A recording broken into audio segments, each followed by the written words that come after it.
Gee, Mulligan, mate, you're in the hub of Australasia for COVID. Melbourne City. Yeah, definitely. Yeah, by all accounts, we've got the most intense lockdown regulations. So, yeah, it's pretty crazy. I think it definitely seems worse from the outside. It's still quite lively around my neighbourhood, and there's people about in the streets, and the shops are full. I mean, the retail's closed, but you can still go and get takeaway food and coffees, and so yeah, it's for me personally, it's not making a huge impact on my day-to-day routine.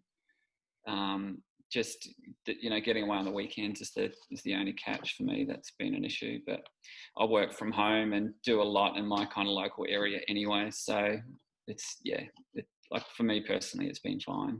Yeah. You're Fitzroy, right? Is that right? Yeah. Off sort of Smith Street in Collingwood, so on the Collingwood side of Fitzroy. Yeah. And so can you still go to a beach and walk on the sand? I can't. So the beach that I would usually go to was Elwood, which is around 10 kilometres away. So I think you could go there, but chances of someone pulling you over and checking your rego is pretty slim. But yeah, I just haven't been taking any chances with that sort of stuff. Yeah, not a good look for, you've got the freedom of 2 online businesses, but not a good look for it, eh? Yeah, and I just think it's worth abiding by, these regulations. I mean, a lot of people aren't, and I think that's part of the problem and why we've had these extensions, and just it's something that's so out of our control. I think we're better off just doing what we can to mitigate any potential extensions. So yeah, man, you got to feel for some people, but you're right. It's trying to get it over and done with is the goal, I guess, because these people aren't changing their minds, and you just have an extra extension, and that's just makes it more frustrating. Yeah. So what you were saying about you've been able to keep your normal routine, what's the morning sort of looking like for you currently?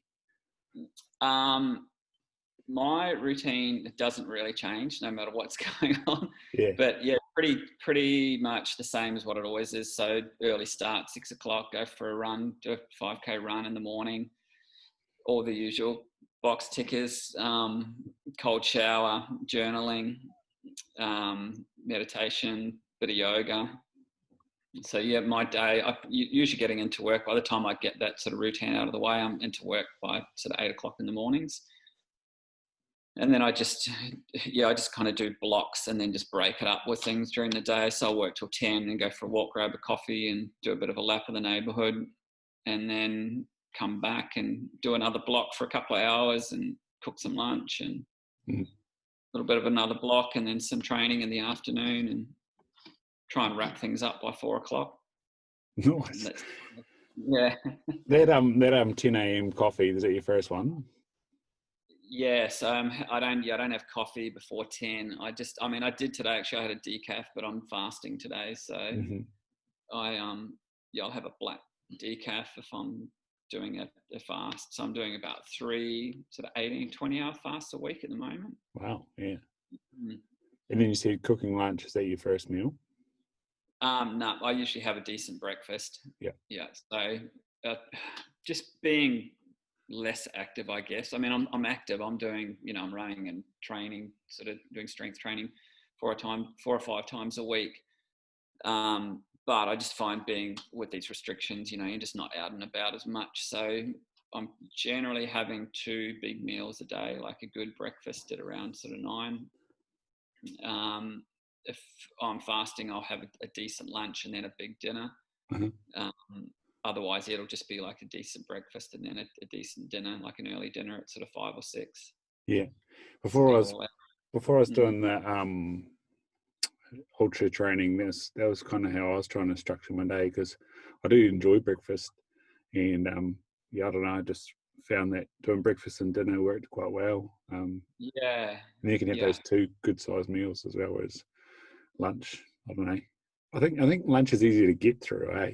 Although I suppose it's the same if you skip breakfast. Yeah.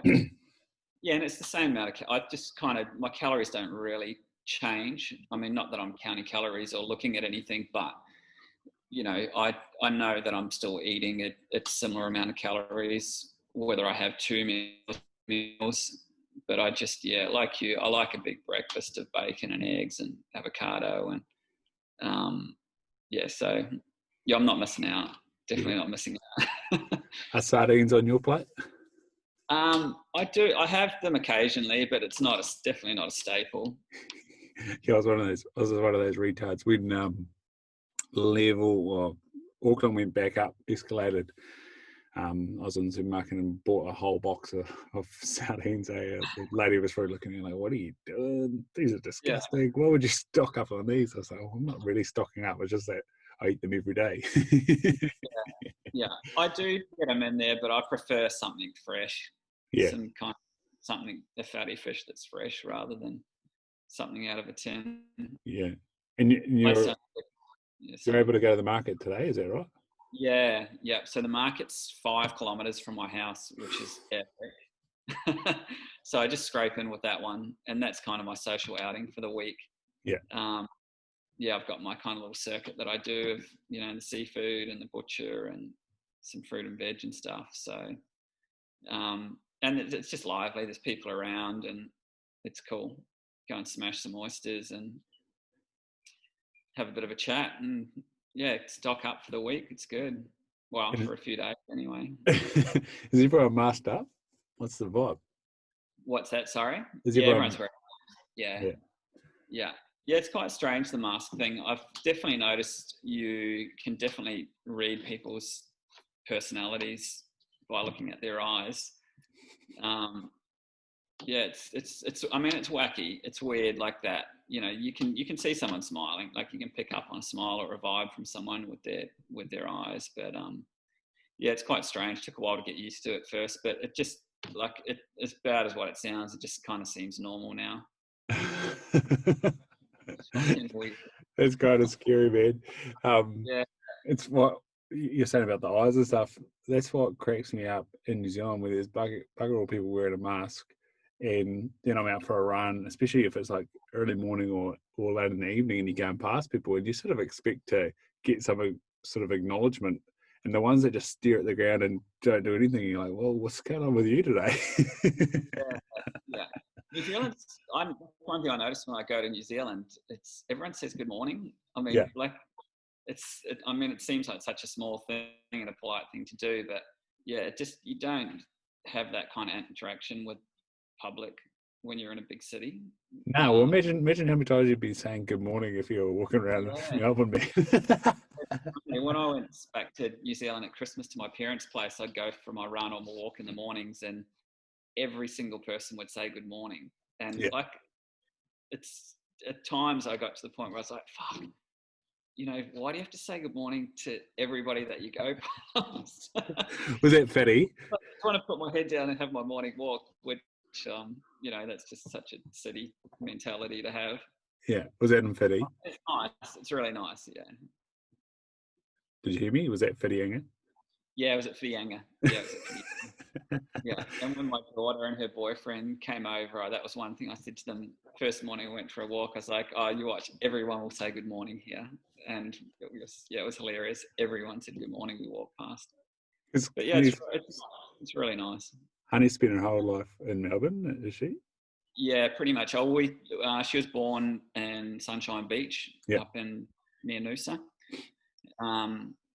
And lived there till she was 7. We moved to Melbourne when she was 7. No, I found Ballina was pretty, what's that? That's about 17,000 people. That was very much like Whitianga, like everyone saying g'day and how you going or what you up to. With your coffee, are you going to the same place all the time, or? Nah, I've got about 50 coffee shops within 5 minutes, 3 minutes walk from my place here. Yeah.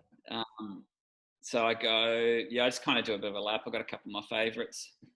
So I just kind of mix it up depending on who I want to go and say good day to or what sort of coffee I feel like. But they're all pretty high standard here. So yeah, not like that one in Matarangi. It No. did okay. Yeah, it's always good in New Zealand with I mean, look, I'm sure if you're in Auckland or Wellington or somewhere, you got a good chance of getting a good coffee. But here, no one would survive if the coffee was average. Yeah. Like everywhere, coffee's good everywhere. Yeah, when you're the only place, and I don't know how far it is from Matarangi to Whiringa, but yeah, you've got a good chance of survival even if you're making bad coffee and bad food. But yeah, yeah, I don't know. I think like Havelocks in Hastings is doing pretty good.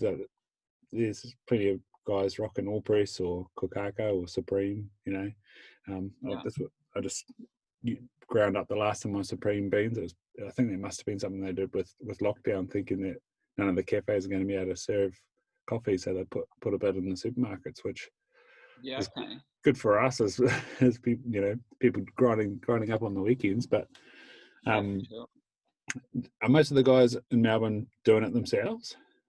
Loads of places that do all their own roasting. Yeah, so there's about 4 or 5 cafes that are roasting houses as well, like that I go to in my sort of morning circuit.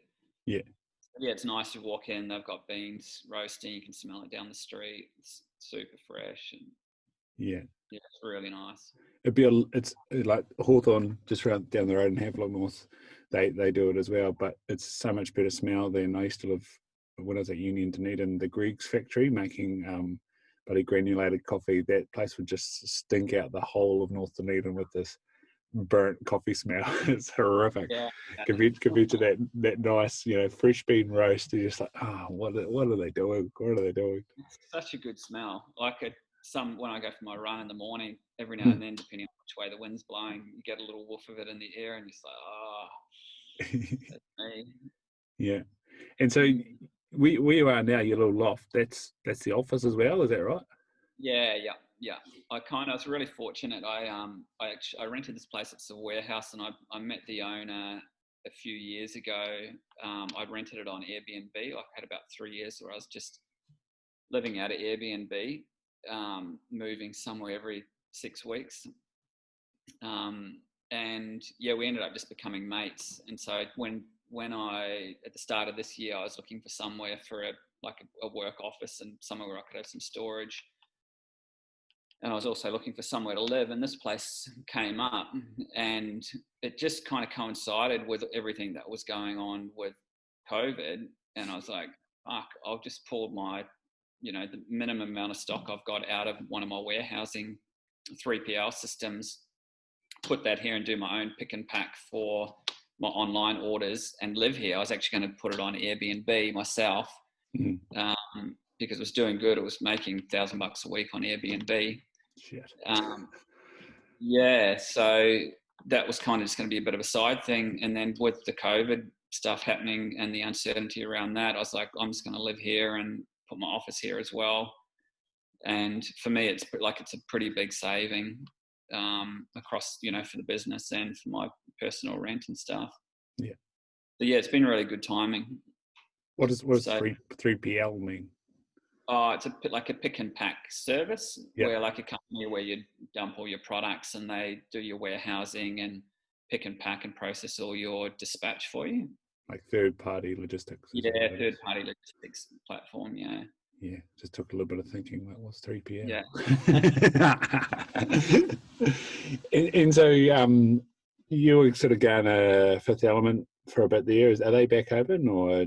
No, I think I got a notification from them. I think they're open. I think they're allowed to open at the end of October. I think there was a change. Yeah, there was a change on Friday with the regulations about gyms reopening. But yeah, look, it's still, mate, it's been closed all year. There was a gap where they opened for 2 weeks. Yeah. So I think that's like 2 weeks since March. It's crazy. Man. It's heavy. Like this, look, there's so many people that are in really tricky situations with their businesses at the moment. Some people doing extremely well as a result of, what's happened as well. But yeah, the fitness industry is getting hit pretty hard. Yeah.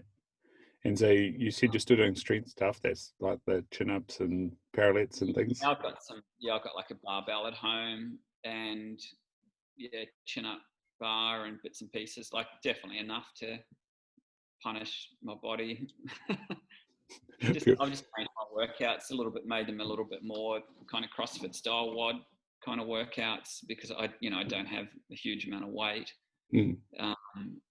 But just more intensity to it. So. And have you done some sort of fitness certificates or anything, or just all? Yeah, Cert 3 and 4. Oh wow! But when did I do those? Like 10 years ago when I was working on the oil rigs. Did that. I did sports nutrition when I was out there as well, and so but I look all of that. It's quite different to the approach I have now with training. Much different. So now it's more.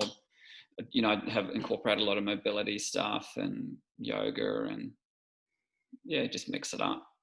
Right. Try and keep it interesting. Gives you a good understanding of sort of programming and what you're trying to achieve and where you're targeting there, right?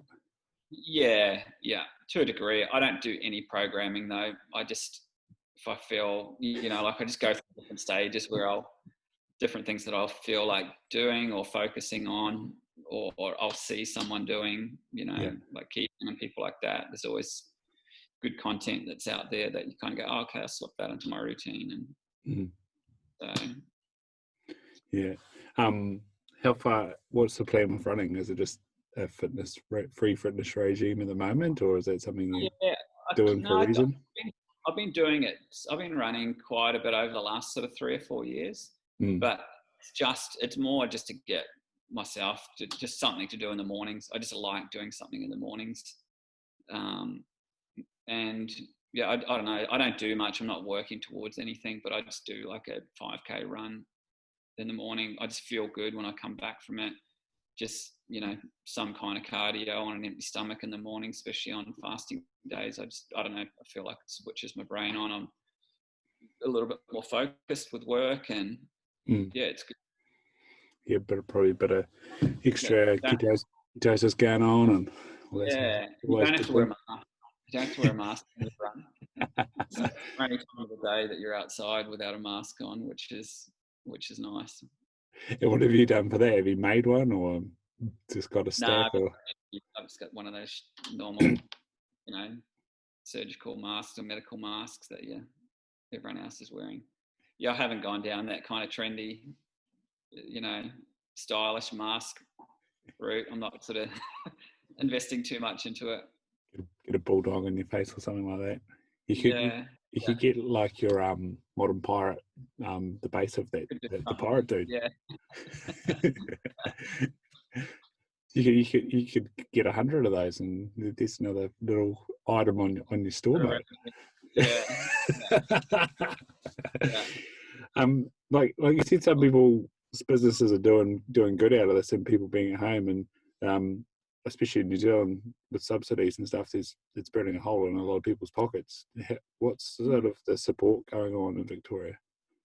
Yeah, the funding, like for me personally, it's been awesome. So we've had two good blocks of grants for small business, and then and that like significant, like over 10 grand grants. And then we've got, like a monthly, or they call it JobKeeper. So it's essentially it's like $750 a week. Wow. For employees. So being a director of my company, I'm eligible for that as well. So look, for a lot of people, I think that's really kind of just keeping the fire burning. But look, it's pretty scary to think what's going to happen when that dries up. I think it goes till March next year. Oh wow.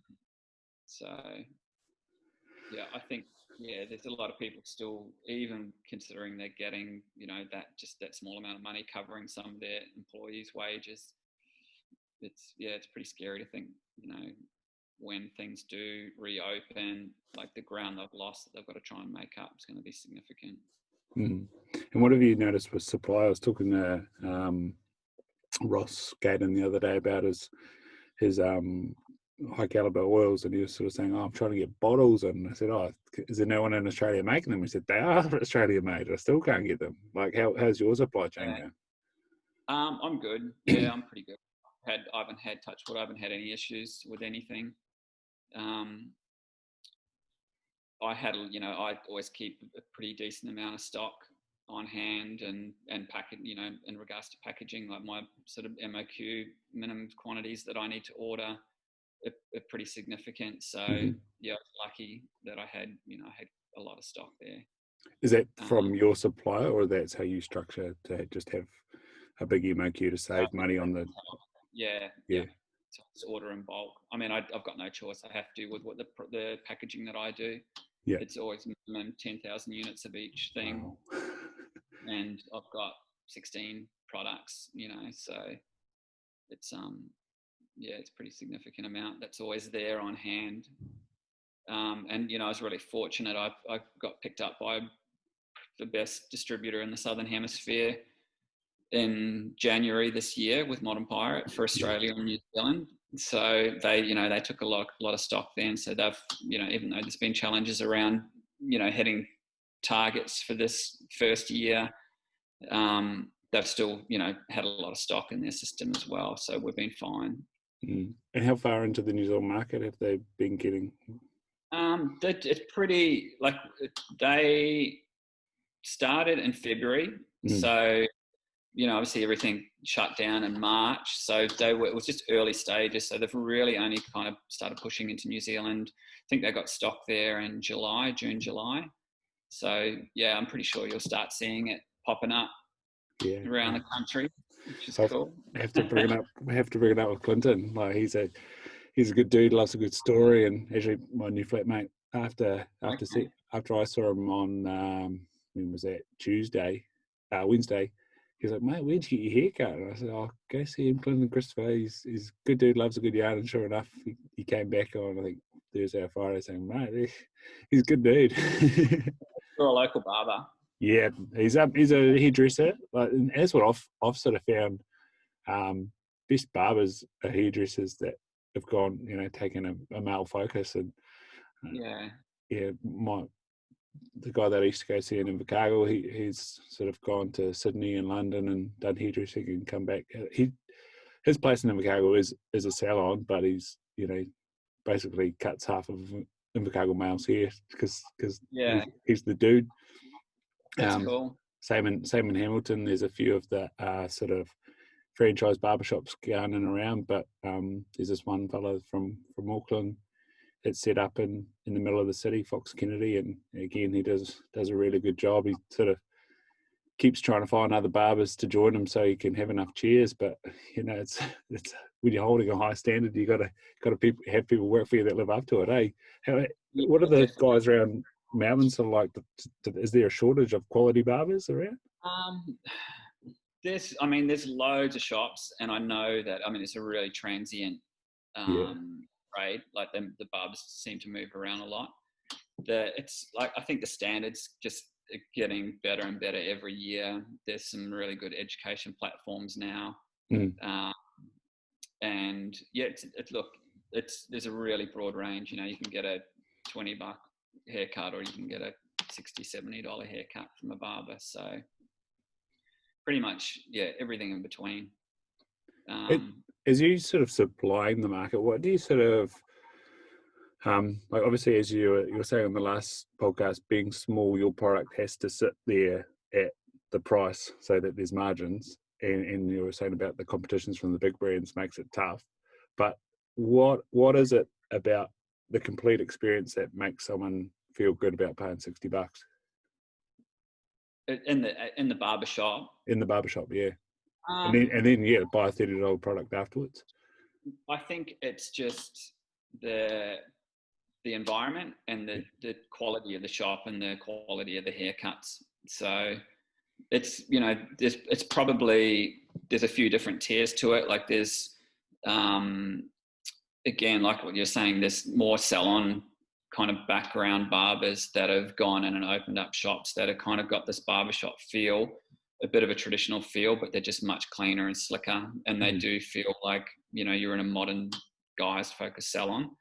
So I feel like those places you can kind of justify paying a little bit extra. You know, the quality of the haircut's probably going to be better. The environment's, you know, makes up for it as well. You get a quality drink, and yeah, they can afford. They're in areas where they've probably got higher rents as well. So depending on the location. So a couple of things there. From a product perspective, I think I'm really fortunate now where I've sort of got to with the distributor I've got, because generally the bigger brands are with better quality sales representation. So it's more that they can go in and offer a full package. So they might have, you know, sundry items. They may have other brands and different supporting products that they can go in there and offer a sort of bigger opening deal and ongoing support for the store, rather than being just a standalone brand where you're trying to get in there on your own and get shelf space.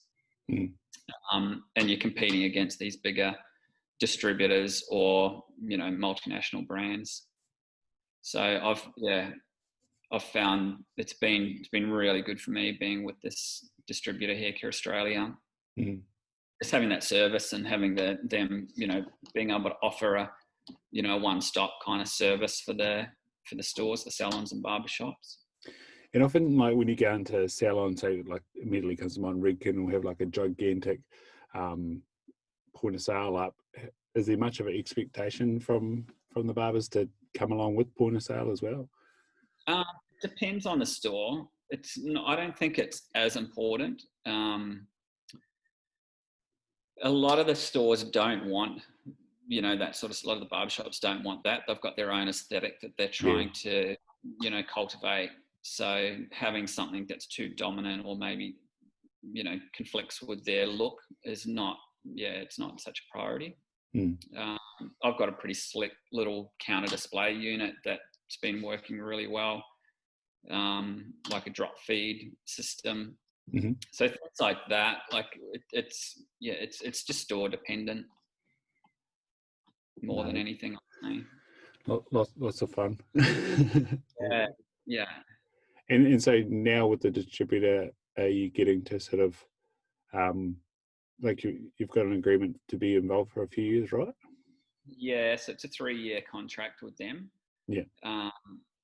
And so they focus on the salon and barber trade. I run my own online platform separate to that, and I've got access to sell to fashion retail and surf and skate and lifestyle outlets directly. It's not something that they sort of focus on, so that's good. So I've got a little bit of flexibility in there, but apart from that, it's exclusivity with them. So all inquiries are just directed to them to process and set up accounts and manage, which is great because it just allows me, you know, the time to focus on running the business and the marketing and brand direction, rather than, you know, being tied up with sort of day-to-day invoicing or back and forth with customers, and which it chews a lot out of the day when you're doing that, chasing money. And on your first podcast, that was with a guy from, was it CrossFit Wanderlust? Is that right? You guys were sort of talking about the barber scene in Bali. How does that sort of differ? Really different to here. It's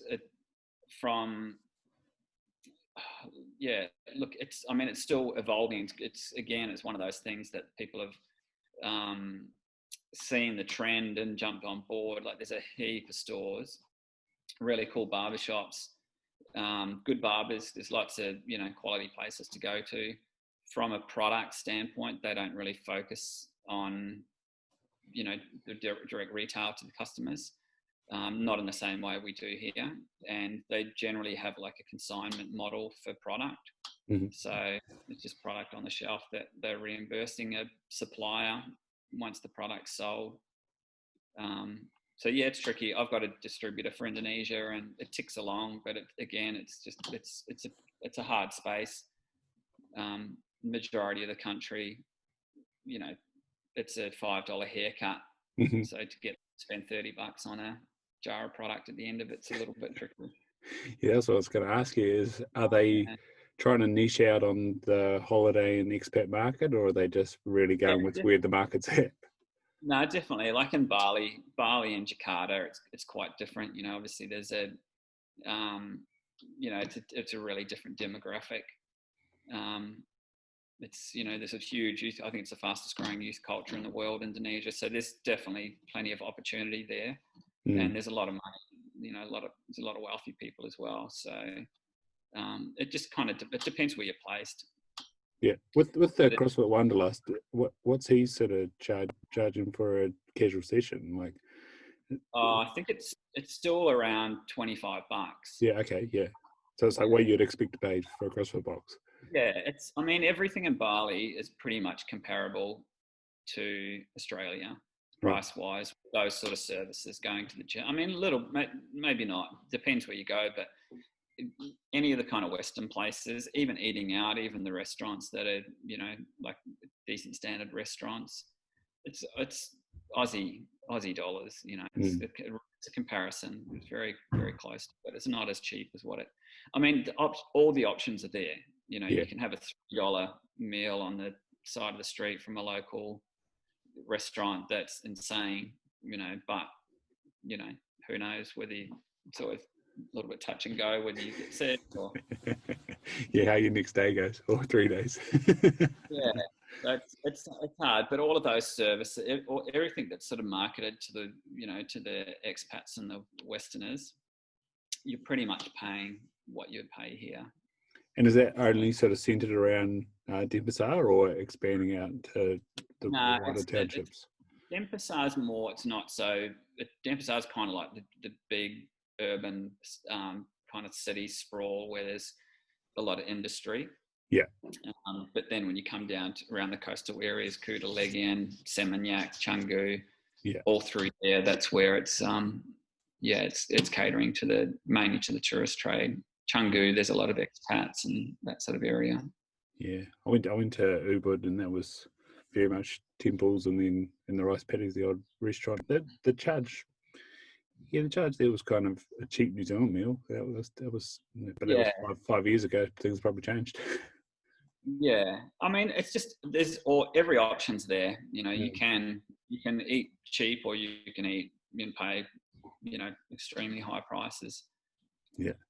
So, I mean, but you can do that here in Melbourne. You know what I mean? We've got so many great options with food here as well. You can go and have, you know, best Vietnamese food, you know, for $15, or, you know, you can find everything sort of on the other end of the extreme as well. Yeah, my flatmates are watching My Kitchen Rules, and the one they were on last night had the chef from Chin Chin, and I was like, well, what's the vibe with Chin Chin? They said, no booking, line up and you might get in. Yeah, Chin Chin's great. I go there quite a bit. It's one, if I'm in the city, I always swing by there. Nice. And what sort of meal do you get from them? They've got a big menu. It's mainly kind of Thai style. Yeah, it's all good. Lots of great curries and lots of this. Yeah, it's a huge menu. Really, really broad range of food. So great seafood, and it's interesting. It's just a good vibe too. It's just a fun vibe. Yeah, and for you, having worked on big kitchens, how does it feel being on the other side of the service on a niche place like that? Yeah, it's good. I mean, I probably don't really think about it that much, to be honest. I don't really think about the kitchen days in that way anymore. When I was a chef, I did, you know, like it was always a novelty if you're working 5 days a week in a restaurant to then go and sit down on the other side and enjoy it. But yeah, I don't know. I probably don't really think about it like that anymore. I walk past the kitchen and think, oh, I'm glad I'm not in there. Yeah. Were you ever the one doing the yelling, or never got that far? No, I mean, at different times, yeah, I guess, in my career, depending on where I was and what I was doing, but yeah. Yeah, I guess that brings us to your latest online product, Wildfire, and I saw Cam Henderson had a little bit there. Where did the sort of barbecue, you know, over the fire cooking rubs and stuff, sort of get you inspired? I mean, I'm, you know, spending heaps of time in the outdoors, camping and fishing and hunting and doing things, and I just always find that the simple meals are the best meals when you're out there, and just finding something that's that you can just kind of highlight the flavors of, natural flavors of food is always the key for me. And seasoning space, like there's a lot of great stuff out there, but there's also a lot of stuff that's, there's a lot of crap in the products. For me, things that I shouldn't say crap, but things that I don't really want to eat. I don't want to eat, lots of sugary, or seasonings that are loaded with sodium and fillers and preservatives. And he's got seed oils in them as well. I'm always like, what's that doing there? Yeah. So I just, I just had this idea at the start of COVID. I was like, I'm doing lots of cooking. I'm doing my own blends. I'm mixing stuff at home anyway. Maybe I'll do something that I can use while I'm out camping. And I wanted to do something when COVID sort of kicked off as well, like another little side project to fill in any sort of gaps in my day where I don't have time to dwell on all the negative stuff that was going on. So I just had that concept to start Wildfire. And so I started, it's like, it hasn't been stressful at all. It's been really enjoyable to do it. And I think part of that is it's, being a side business, it's not something I have to look at and think this has got to pay the bills. It's just, this is going to be something that's fun. It's going to be something that's extra, that I can build into my sort of work routine. And if I make enough money over the year to cover my trips away and enjoy my weekends, then it's just a bonus. So I just started sourcing ingredients and packaging and developing the concept. And now I've come up with this range. I've got 3 products, focusing on different produce. So I've got a red meat and big game blend, which has kakadu plum and wattle seed and flavors that complement those red meats. And then I've got a seafood blend with lemon myrtle and native river mint and different extracts in there that are just really complementary of seafood and fish. And then a poultry and small game blend with bush honey powder, to instead of having the sweet component coming from a sugar, I've gone for natural sources of sweeteners and salts. So that's kind of how that developed. And I kicked off about 4 weeks ago with that, and it's been good. It's been really positive. So I'm just easing into it. I'm going to keep it online exclusively for now. I'll see, next year. I'm getting, quite a few wholesale inquiries at the moment, but I sort of feel like I just want to keep it a fun little brand and build it through, a consumer direct platform where I can just personalize things a little bit more.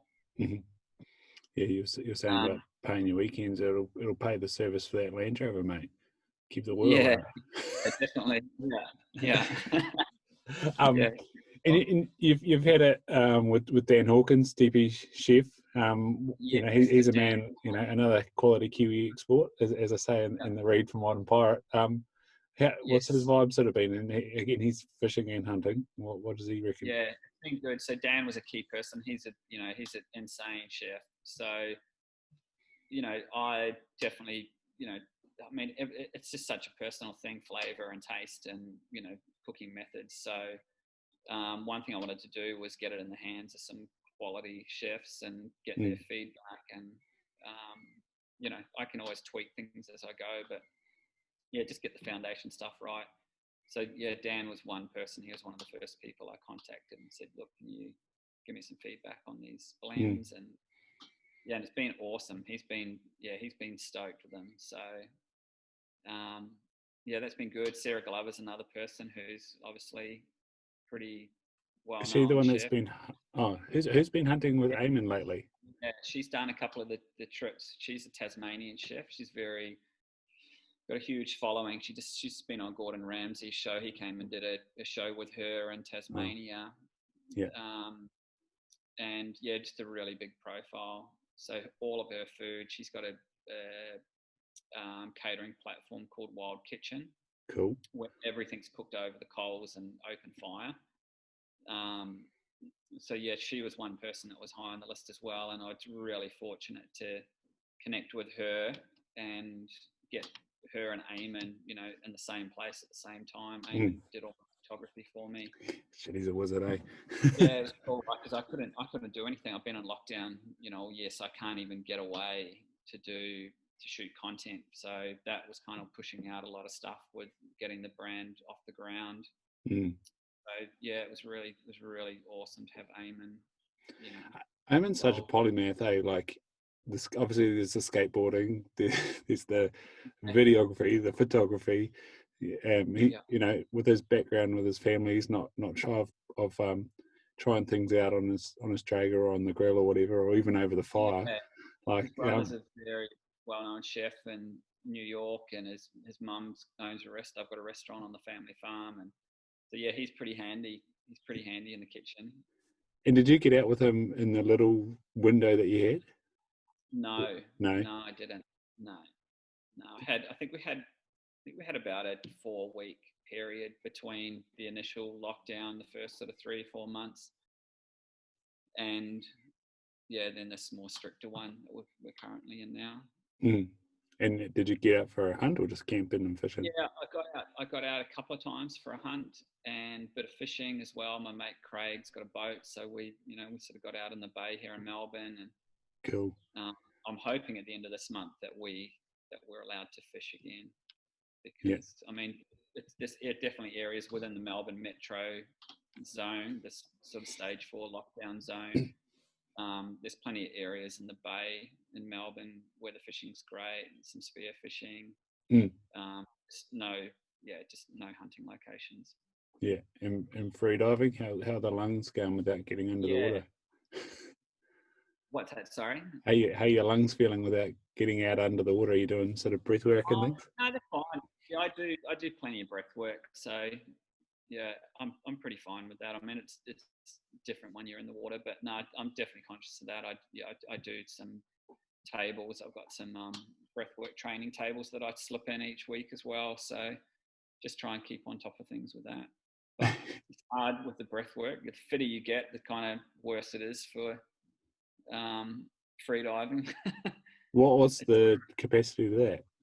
I'm not sure how it works, but I noticed, there's a guy, Aquatic Rehab. If you come across him in New Zealand, he'd be a guy that's really worth chatting to. Where's he based? Auckland, North Shore or Wellington? Auckland. Yeah, he's in Auckland. He's got a big spearfishing education platform. Yeah, when I had Talma Madsen on, he's a photographer over here. He had done the freediving course on the North Shore. I'm pretty sure it'll be him. Yeah. Yeah, cool. Yeah, this guy's full right into spearfishing. He's got a really great, I think it's like a 20 course series on Vimeo for spearfishing. Wow. Yeah. And he's got a really cool Instagram and very educational. But yeah, I talked to him about that, at different times. Actually, when I went to New Zealand at Christmas, I was like, I've noticed my breath hold had decreased significantly, and his feedback was like, well, firstly, any Wim Hof kind of breathwork training is going to decrease your breath hold. And even just getting fit, like running and exercise, can also have an impact on it as well.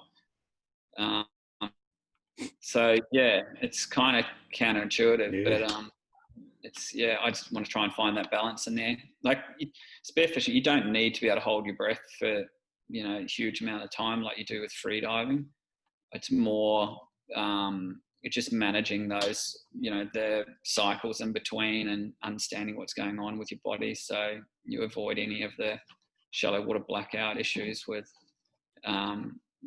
not sort of taking the time to focus on your gaps between, surface time and bottom time. Yeah. There's another guy that's in Melbourne that I think you put me on.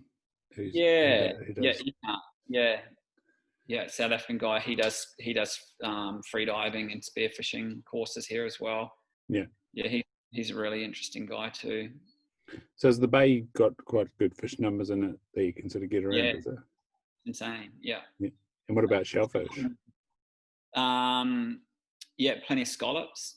So you can free up the scallops and areas.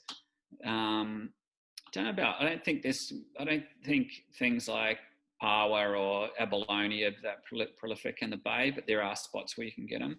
Yeah. But yeah, it's good really good snapper fishing. Like that snapper, I think it's coming into snapper fishing season at the moment. Yeah, there's lots of stuff. There's lots of options. Yeah, because I remember that was one of the things Ross was talking about when I talked to him in February or January after the bloody fires, and Malakuta was like the big abalone sort of port. I was like, oh, yeah. Do you go out that coast much? Not really, no. I tend to go the other side, down Torquay, Great Ocean Road, down that way, or Mornington Peninsula, which is still in this Melbourne lockdown zone as well. Like that coastline down there there's really good, like that's open ocean. You're sort of right on the Bass Strait there. So, there's heaps of options there for spearfishing and abalone, and it's cool. But it's just weather dependent down there. It's quite exposed and open to, everything the Southern Ocean's kind of throwing at it. For you, do you take two wetsuits and your surfboard and your spear gun and your fins and then just decide which one, depending on this? Load up the car. Mate, I just always have to remember that you're a little bit older than me, and you've developed all the things. And I just need to be patient. I'm 46 next month. Oh, right. So how do you feel about like planning for the future? Like Christmas coming up, are you thinking about coming back over the ditch if you could, or not, just being patient, letting it be what happens? Not really. I just can't see that happening this year. It just doesn't seem likely. I mean, we're not, cafes and restaurants aren't going to be open here until I think the end of November. Is what they're saying in Melbourne. I mean, it's strange. The rest of the country is pretty much back to normal. But yeah, look, I don't know. I just take it day by day. To be honest, I don't have TV or read newspapers or anything. So I'm pretty disconnected with a lot of it, apart from what comes through on my social media, which is generally, on the other end of the spectrum from the mainstream, or the conspiracy stuff that people are posting. But look, I don't know. I've kept my world really small this year. I just focus on worrying about things that I can control, and just still really focusing on the things that are great. Like there's so many beautiful people around in my life, and good friends, and positive things happening, and it's unfortunate that we're in this situation, but it's what do you do? Like worrying about it or stressing on it's not going to change it. So I still get up each day and smile and appreciate what I've got and the little things, and do the best I can to make this a good year. And I've had a really good year. It's been interesting. Yeah, man, that's powerful. Especially like when I started dabbling with podcasting, that was one of the things I talked about, like controlling the controllables. That was in the context of playing rugby, knockout playoffs, but it's so applicable to the rest of life. Like as you say, you can dwell on and if you're into things like law of attraction or karma or whatever, then if you're focusing on negative and cultivating negative, well then guess what's going to show up for you. But if you, as you say, look at the little things that you can do, that you can be in control of, then, well, they're going to be the things that grow, aren't they? They're going to be where your energy lies, and that's what it's going to cultivate. Definitely. And I think just having the tools, like all of these things that we talk about a lot, these routines that these morning routines and these practices and these, ways of cultivating, your thoughts and,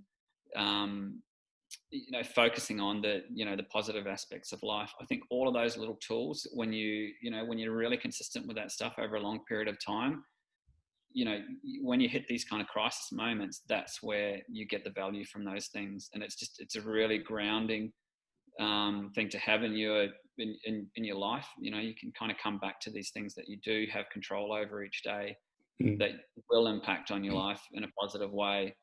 And I've found like this year, I mean, you know, I think it's been challenging, you know, for everybody in their own way. But for me, I've been fine. Like, you know, and I put it down to a lot of those practices that I've got. Yeah, and it's been fascinating. I've had plenty of people sort of say to me, you know, Ryan, you're handling the separation really well, and then I just kind of go, well, that's what my sort of mindset about 5 years ago was like preparing, or probably even longer than 5 years ago, probably when I finished university, preparing for life now. Has come to fruition. And it's funny, like you get up in the morning and you go, oh, I won't do that a little bit today. But you're right, if those habits, they just become automatic. And that's what I was talking about with the last podcast with Ryan. We were talking about the habits that become automatic, and so you don't think about them anymore.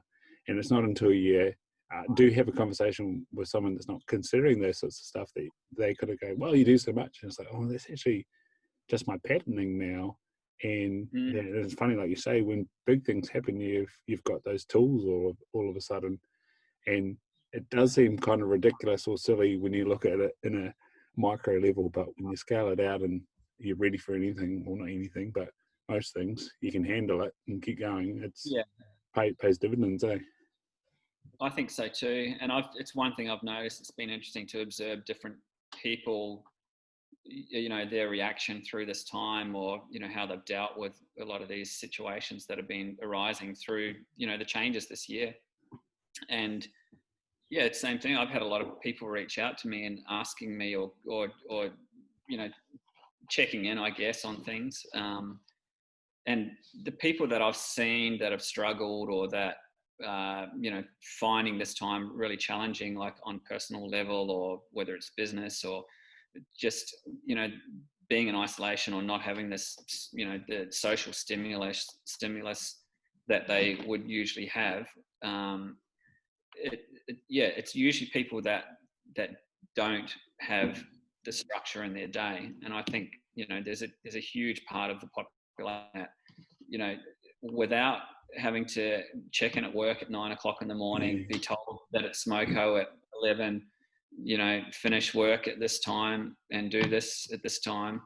You know, it's very hard for people to, you know, have consistency through their day and get themselves out of bed and motivated to do what they need to do.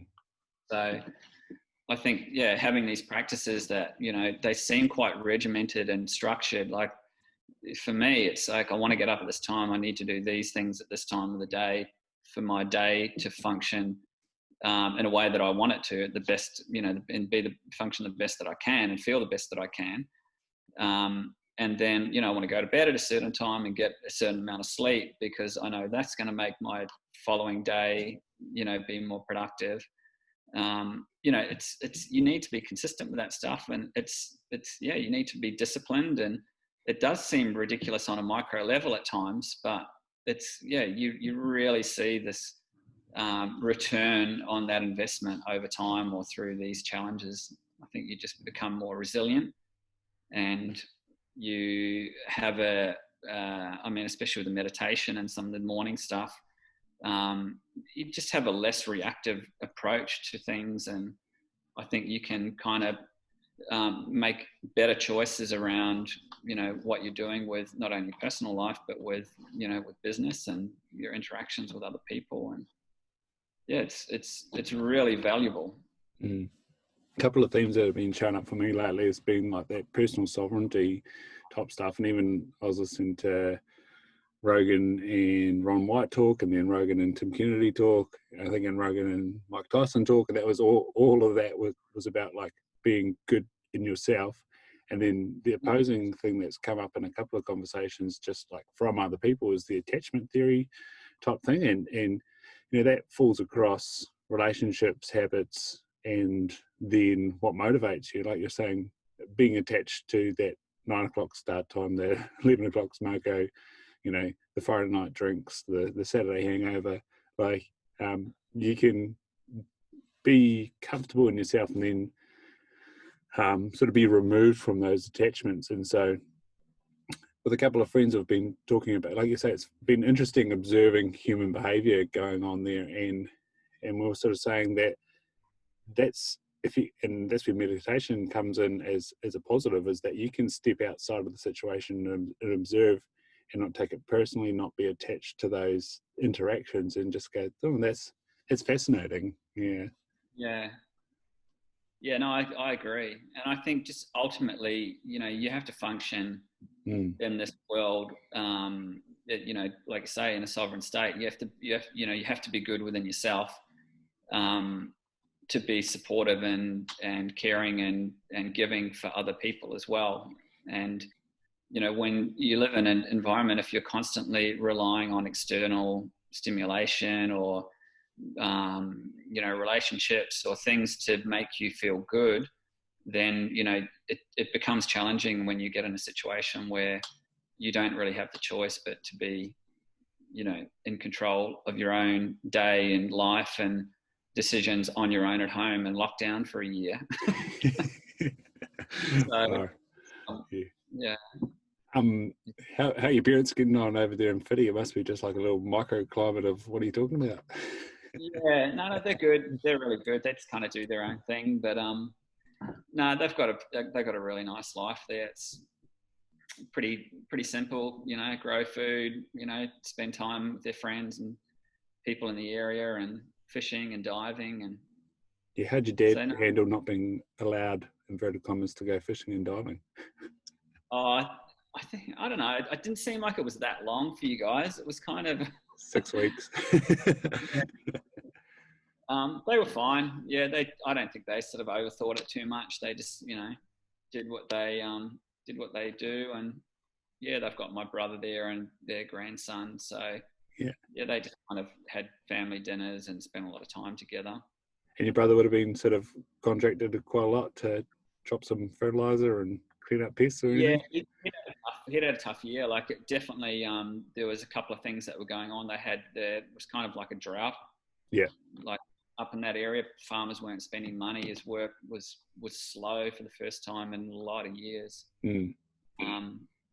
But it's, by all accounts, it's kind of back on track now. And yeah, I noticed a lot of the guys around here, as soon as it was kind of like, they are finally going to get some rain, man, the planes and the choppers, they were out. Yeah. But I don't know what's going on in New Zealand, but I'd imagine that industry, there'd be a lot of people out of work as well, a lot of helicopter pilots or people that are relying on the tourist trade. I think he might get a gig with trying to control goats and ungulates in the Kaimais very shortly. Yeah, okay. Yeah. Well, my brother's doing some of that. So he's been doing that stuff with Doc on and off for years as well. Yeah, I know that north end of the Kaimais, they want to really clean up, stop any migration to the Coromandel. Okay. Yeah. Interesting. That's as we sort of said with the tahr, it was tahr's first, deer's next, and sure enough, document came out that says Kaimai mamakus, they want to clean it up. So. Wow. Yeah. Yeah, quite strange, isn't it? That whole conservation management of the animals and. Yeah, I think for us, we're just hoping that it can sort of be targeted and look at hinds, but of course it's got to be efficient as well, and so it's a real tough one of where we go, and then the conflict of, well, do you trap and shoot and stuff, or do you poison, and it's just carnage, and it's like, well, what's the goal, and who's at stake? Is it our agricultural industry, which is massive, or is it our sort of enjoyment on the weekends and the odd sort of tourist dollar, which we can't get at the moment? I don't know. Exactly. Yeah.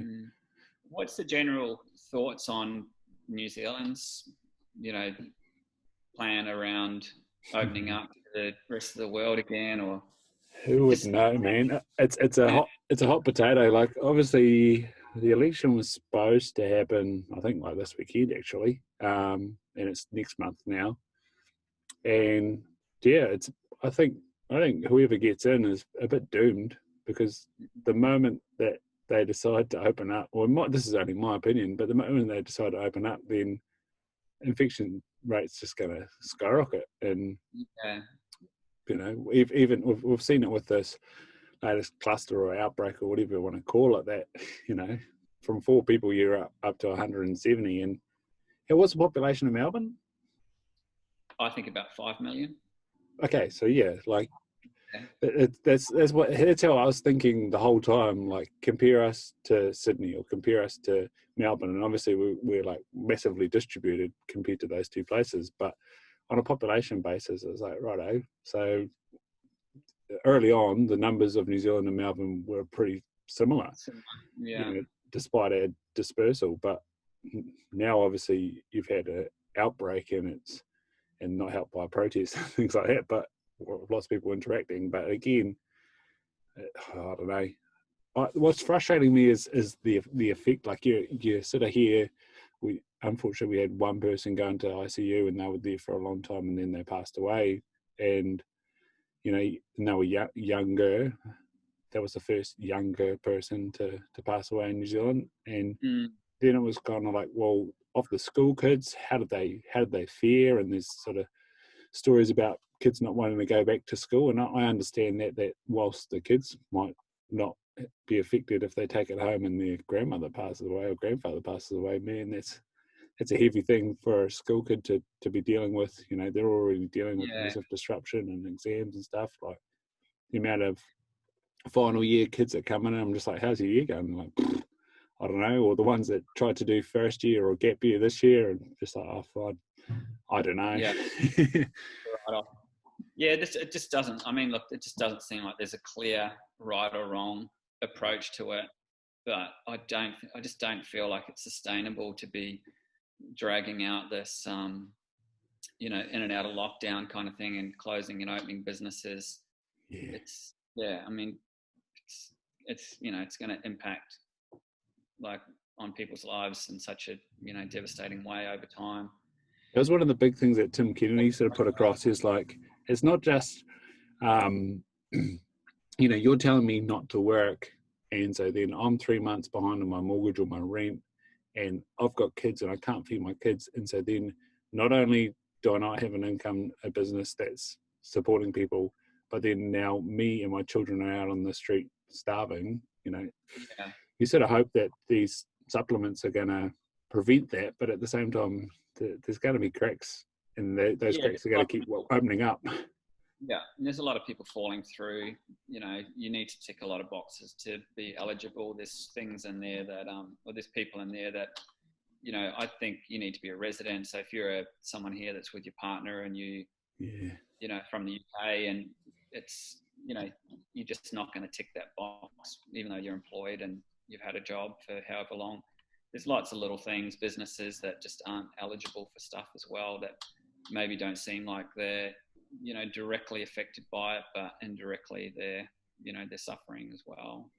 And that's where I think, a lot of people in New Zealand are unfortunately being outraged about people coming home. And it's like, well, just look at Australia. If you're a New Zealand citizen in Australia, you're not eligible for Centrelink. And so what are you going to do? Especially if you've been in Melbourne, what are you going to do? Yeah.